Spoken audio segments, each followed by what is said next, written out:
오늘은 교회력으로 맥주 감사 주일이 됩니다. 한 해의 절반을 감사함으로 매듭짓고 또 한 해의 절반을 시작하는 길목에서 감사를 선포하고 또 감사를 선택하는 것은 매우 큰 일이 아닐 수가 없습니다. 왜냐하면 하나님의 놀라우신 은혜는 감사함을 따라 흐르는 것이기 때문에 그러합니다. 맥추절은 이 보리 수확과 관련된 절기이죠. 가을에 씨를 뿌려서 이렇게 초여름에 거두게 되는 그것이 바로 이 맥추절입니다. 맥추절은 다른 이름으로 칠칠절, 오순절, 초실절 이렇게 부릅니다. 6월절을 중심으로 해서 7주간을 헤아린다고 해서 칠칠절이라 부릅니다. 그리고 6월절로부터 50일째 맞이한다 하여 오순절이라 부릅니다. 그리고 보리 수확의 첫 수확이기에 초실절이라고 부르는 것이 됩니다. 한편 이 오순절은 토라의 절기라고도 부르는 것을 보게 됩니다. 히브리 말로 즈만 마탄 토라 테누라고 하는 말을 쓰는데 그 뜻은 우리의 토라를 받는 시간이다, 그렇게 말씀을 합니다.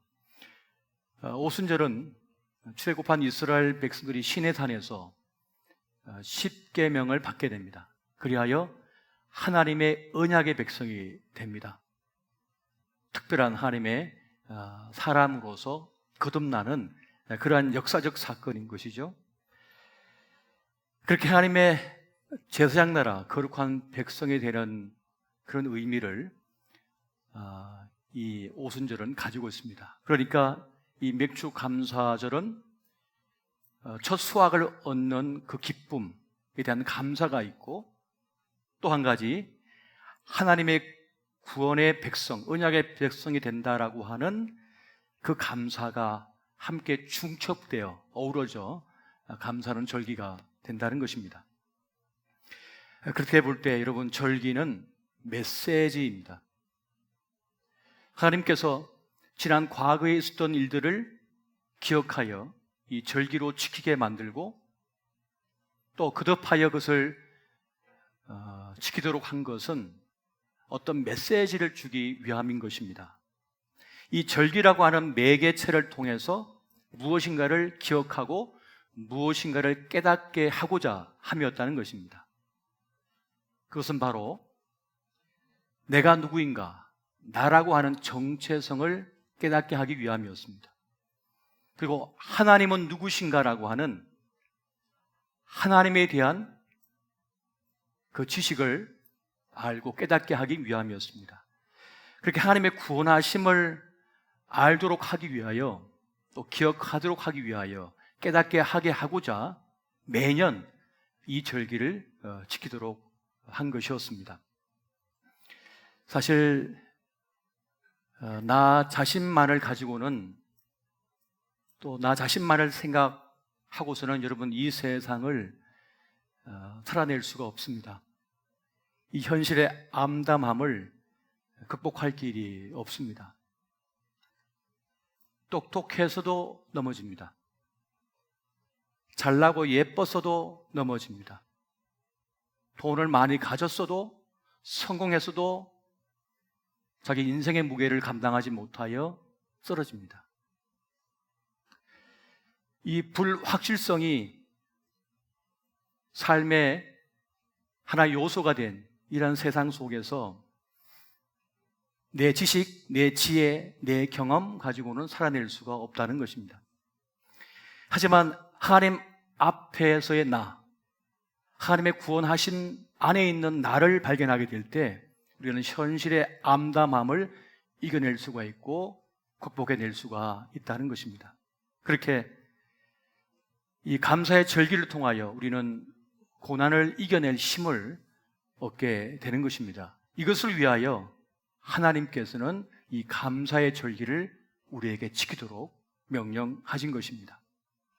그렇게 오늘 맥주 감사절을 통하여 주시는 하나님의 메시지는 감사하라입니다. 감사를 선택하라입니다. 그 감사함을 통하여 우리는 인생의 혼돈을 이겨낼 수가 있게 됩니다. 역경을 헤쳐나갈 힘을 우리가 가지게 되는 것입니다. 감사할 수 있을 때 우리는 우리 인생에서 행복을 찾게 되고 내 삶의 의미를 가질 수가 있게 되어집니다. 여러분, 사람들이 행복하고 싶지 않아서 행복하지 않은 것이 아닙니다. 행복하고 싶은데 행복하는 길을 모릅니다. 유명해지면 행복해질 줄 알았어요. 인기를 얻으면 행복해질 줄 알았어요. 남보다 앞서 나가면 행복해질 줄 알았어요. 싸워서 이기면 행복해질 줄 알았어요. 살아남으면 행복해질 줄 알았어요. 근데 잠깐뿐이요, 금세 공허함과 허무함이 몰려오게 됩니다. 이러한 인생의 혼돈, 이것을 어떻게 이겨낼 것인가? 여러분, 사람들이 불행감을 느끼고 우울한 까닭은 좋은 일이 없어서가 아닙니다. 늘 나쁜 일만 생겨서, 원망할 일만 생겨서가 아닙니다. 그것은 감사를 깨닫지 못하고 감사를 고백하지 못하기 때문입니다. 사실 조금만 생각해 보면 나 있으면 기적이거든요. 조금만 생각해 보면 나는 사랑의 빚진 자입니다. 만약 우리가 지난 세월을 다 기억할 수 있다면 우리는 내가 지금 살아있는 것이 기적임을 깨닫게 될 것입니다. 수없이 많은 위기의 순간마다 나를 살려낸 일들이 있었습니다. 나를 보호한 일들이 있었던 거예요. 그런데 우리는 그것을 다 망각해버리고 잊어버린 채 서운한 거, 아쉬운 거, 가지지 못한 것만 기억을 하고 있습니다. 왜 감사를 모릅니까?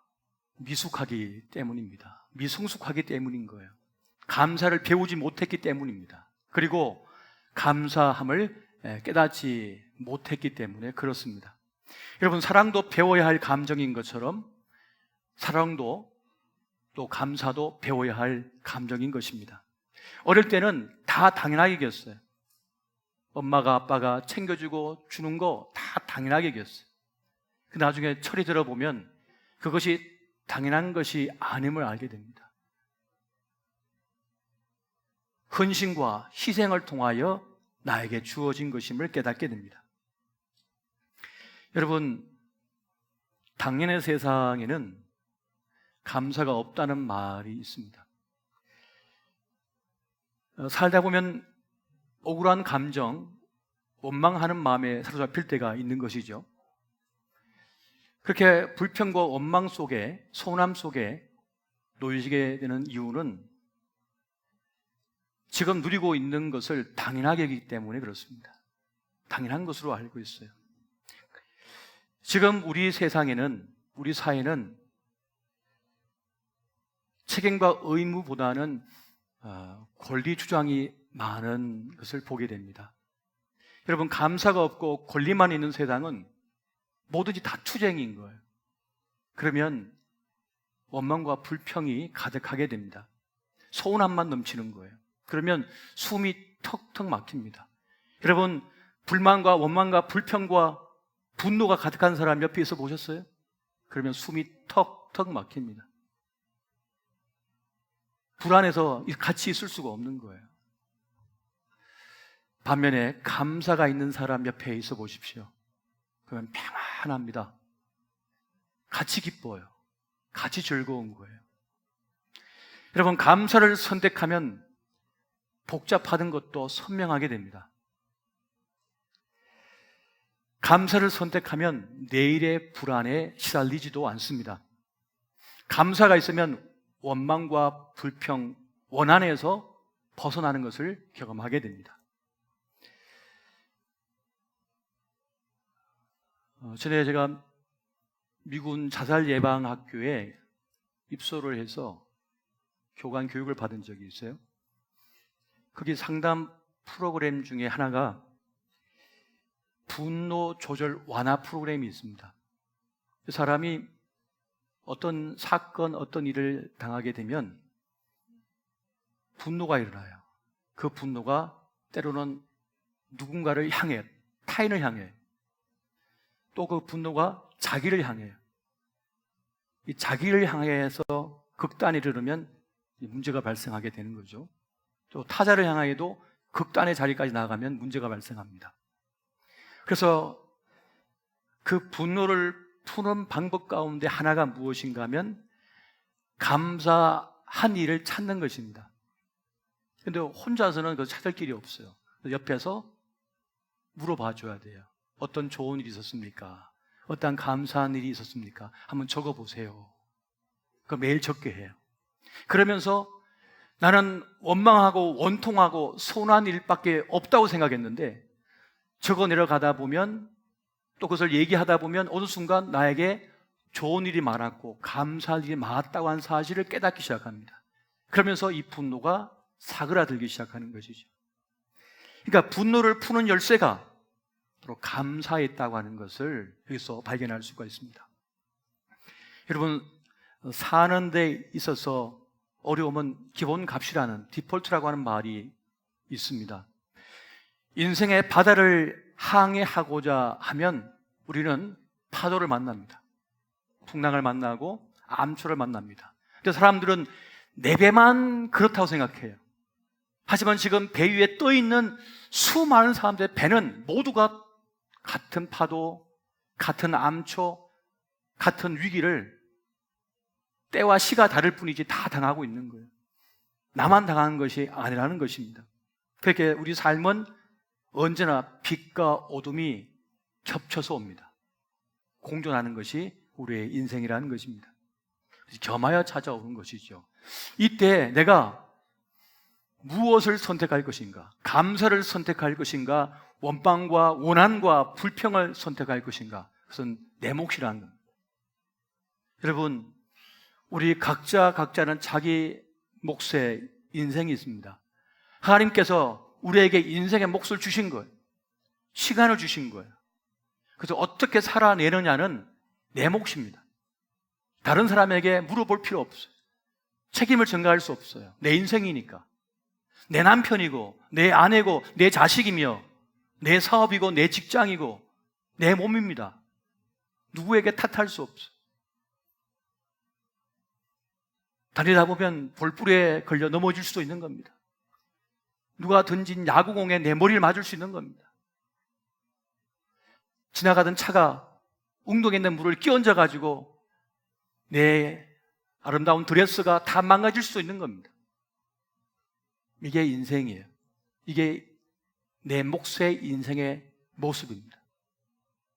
이것을 우리는 인정해야만 합니다. 그래서 우리는 그러한 인생길 속에서 감사를 선택할 것인지 원망과 불평과 원한을 선택할 것인지는 내 몫입니다. 내 선택에 달려 있습니다. 여러분, 그렇다면 감사를 선택하십시오. 감사를 선택하라는 것이 하나님의 가르침이요, 그것이 너가 살 길이라고 지금 주님께서 말씀하고 계시는 겁니다. 여러분, 지금 누군가에게 사랑을 받고 있고 인정을 받고 있다면 감사하십시오. 지금 내가 참 힘든데 누군가에게 내 문제를 물어볼 수 있고 상의할 수 있다면 여러분 감사하십시오. 그런 사람 만나기가 쉽지가 않습니다. 지금 나에게 산적한 문제가 있어요. 내가 책임져야 할 일이 있어요. 내가 돌봐주어야 할 사람이 있어요. 내가 기도해 주어야 할 사람이 있어요. 그리고 누군가 나를 위해 기도해 주고 있어요. 지금 누군가 나를 위하여 금식하며 기도한 사람이 있어요. 여러분, 그렇다면 감사하십시오. 그건 기적과 같은 일이기 때문에 그렇습니다. 제가 오랜 동안 상담을 해보니까요, 사람은 죄성이 있어요. 악한 본성이 있어서 아주 친하고 사이가 좋아도요, 그 사람 너무 잘 되면 배가 아파요. 밥맛이 없어갖고 소화가 안 돼. 그런데 그 잘 나가는 사람이 엎으시잖아요? 그러면 두통이 사라져요. 밤잠을 잘 자고 소화가 잘 돼요. 그것 때문에 제게 상담을 요청한 분도 계세요. 제 안에 마귀가 있는 것 같다고. 근데 이것이 인간의 본성이에요. 죄성인 거예요. 선한 마음도 있지만 악한 마음도 있는 것이 바로 인간의 본성인 것입니다. 그런데 그런 세상 속에서, 그런 사람들 속에서 나를 위하여 사랑을 베풀어주고 나를 아껴주고 기도해 준다는 것은 정말 감사할 일인 것입니다. 지금 문제를 만났다면 감사를 선포하십시오. 감사를 선택해 버리십시오. 왜냐하면 그 문제를 통하여 우리는 더 깊어진 인생을 살게 될 것이고 하나님의 구원을 경험하게 될 것이기 때문입니다. 여러분, 고린도전서 10장 13절 말씀 같이 한번 보겠습니다. 시작. 사람이 감당할 시험 밖에는 너희가 당한 것이 없나니 오직 하나님은 미쁘사 너희가 감당하지 못할 시험 당함을 허락하지 아니하시고 시험 당할 즈음에 또한 피할 길을 내사 너희로 능히 감당하게 하시느니라. 아멘.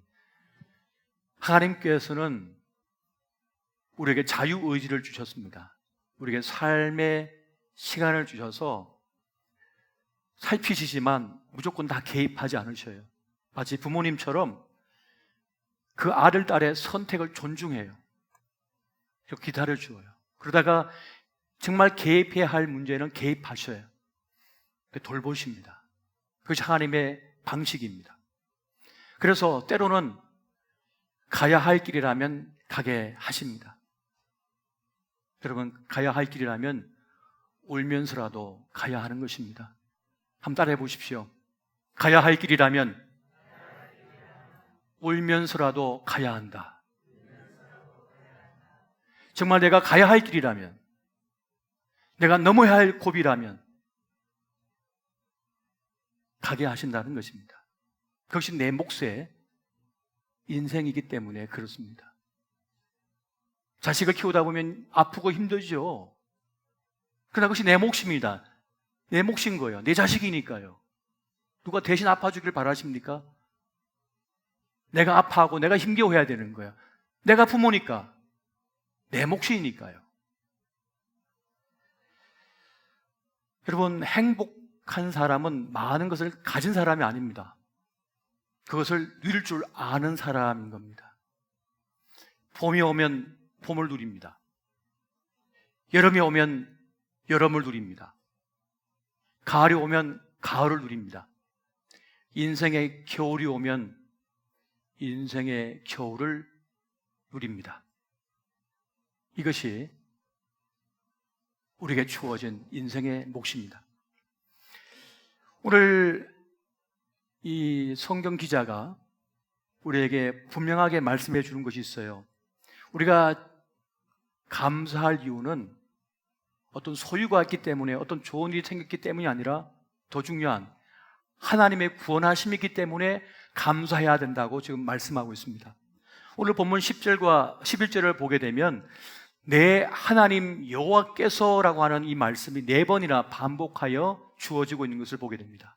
그러니까 이 감사 절기의 핵심이 무엇인가? 무엇을 감사해야 되는가? 그것은 바로 하나님의 구원하심이 우리에게 있으므로 우리는 감사해야 한다는 것을 지금 말하고 있는 것입니다.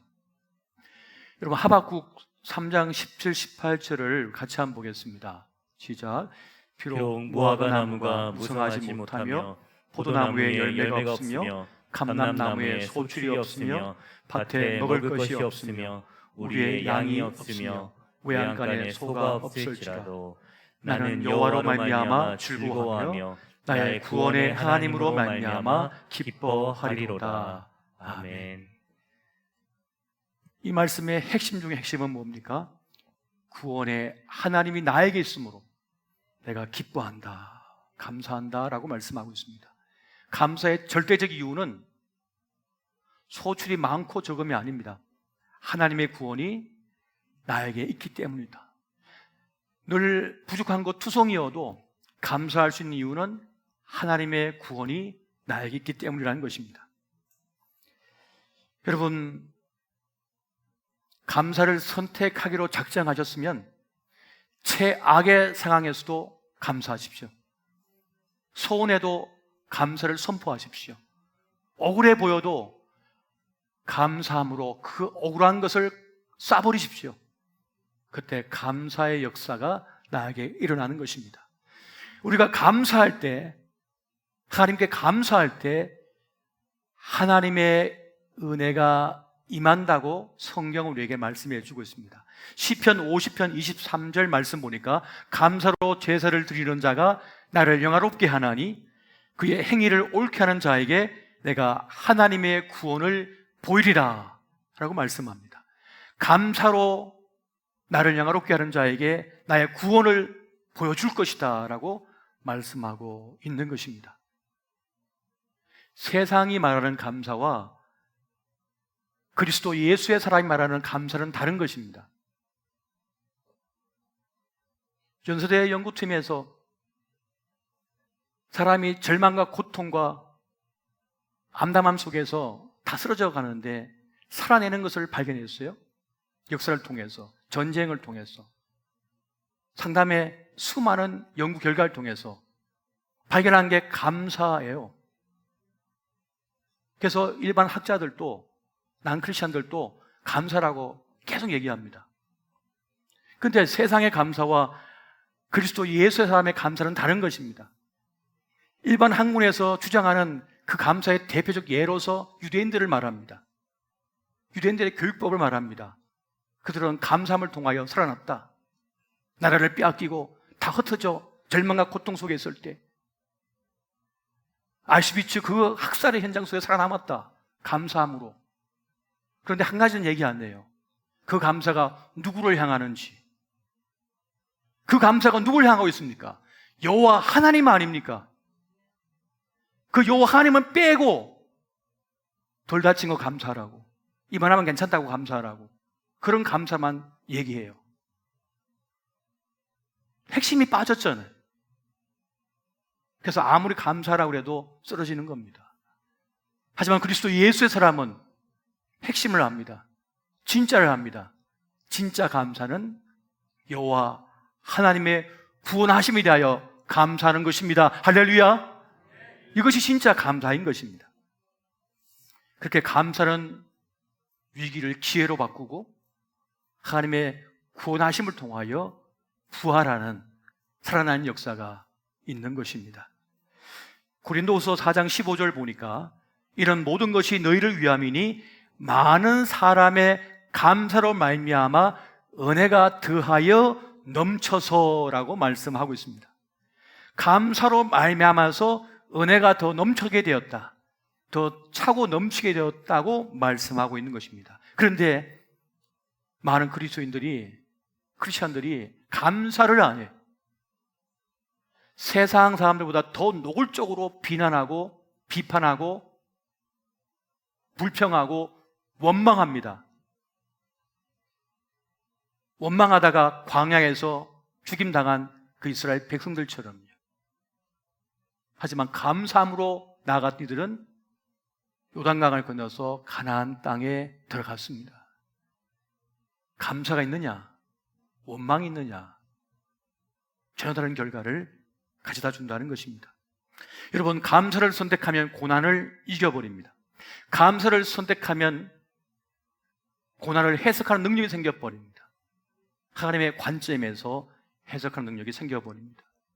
다니엘은 사자굴 속에 던져진다는 그 조서를 읽었음에도 불구하고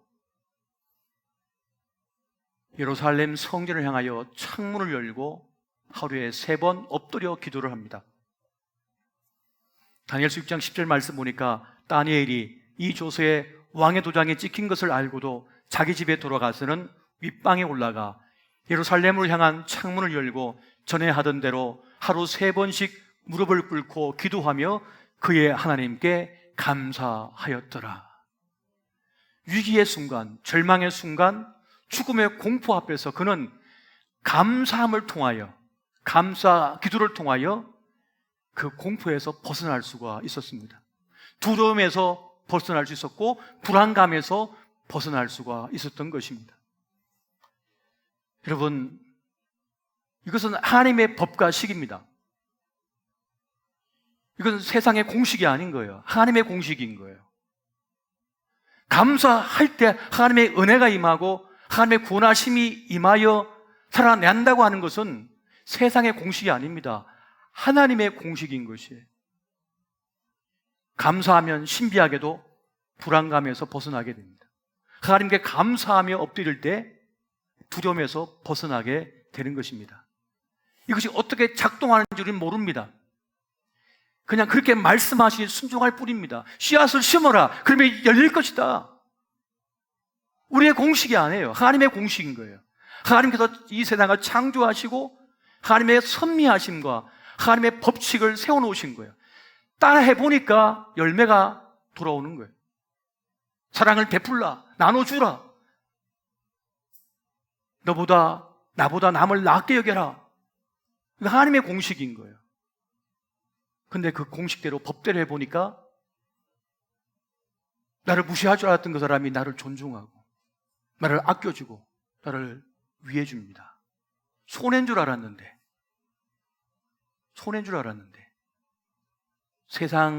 이 세상 마음대로 돌아갈 것 같지만 하나님의 공식대로 하나님 법과 식이 작동되고 있음을 우리가 여기서 발견할 수 있는 것입니다.